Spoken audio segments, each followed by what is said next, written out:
Hello ji, welcome to a channel nursing study. तो आज हम करेंगे normal heart sound. Normal heart sound दो होती हैं, लब एंड डब।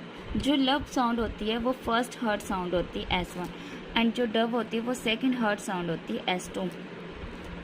जब एट्रियो वेंट्रिकुलर वेल्व क्लोज होंगे तो हमें लब की आवाज़ सुनाई देगी।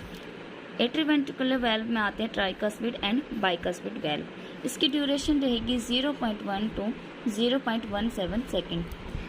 And then second heart sound ये कब सुनाई देगी? जब सेमील्यूनर वेल्व जो हैं क्लोज होंगे।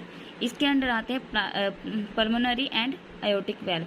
इसकी ड्यूरेशन रहेगी 0.1 टू 0.14 सेकेंड।